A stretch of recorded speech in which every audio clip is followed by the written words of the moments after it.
नेपाल इन दिनों चुनावी रंग में रंग चुका है।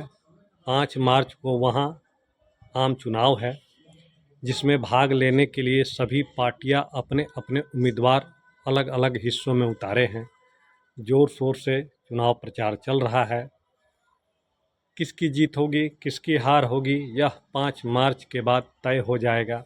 लेकिन जो सबसे बड़ा सवाल उठ रहा है कि जो जेन जी ने आंदोलन किया था, जिसके बाद पूरे नेपाल की राजनीति ने एक नया मोड़ लिया और अब उसके बीच चुनाव हो रहे हैं।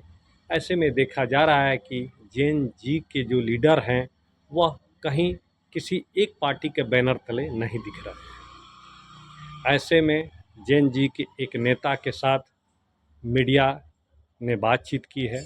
जो मीडिया सूत्रों से जो खबरें आ रही हैं, जो जेन जी के लीडर हैं टंका धामी, उनके हवाले से जो बातें सामने आ रही हैं, उससे यह साफ हो गया है कि जेन जी दूर से चुनाव पे नज़र रख रहा है और कुछ जेन जी के लीडर हैं जो विभिन्न पार्टियों में शामिल होकर इसमें अपनी हिस्सेदारी कर रहे हैं।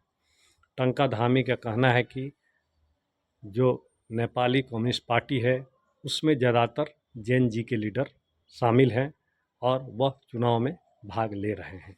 लेकिन विभिन्न दूसरे भी दल हैं, उसमें भी जेन जी के उनके साथी लीडर शामिल हैं और चुनाव हो रहा है।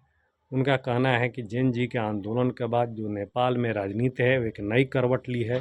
ख़ास तौर से जो भ्रष्टाचार का मुद्दा है और युवाओं से जुड़े जो मुद्दे हैं उस पर सभी पार्टियों ने ध्यान केंद्रित किया है।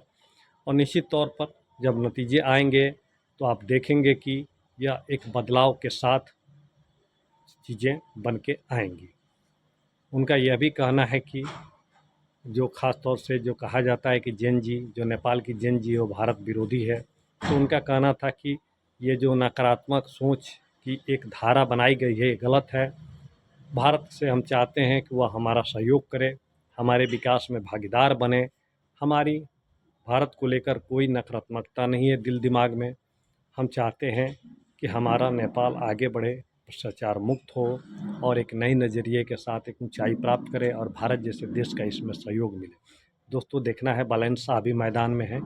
देखना है कि बालैंसा जो उनके राष्ट्रीय स्वतंत्र पार्टी के बैनर तले वो चुनाव लड़ रहे हैं, देखना है कि वो आते हैं या कोई और पार्टी आती है या नेपाली कम्युनिस्ट पार्टी आती है या फिर दूसरे दल आते हैं, तो देखने वाली बात होगी।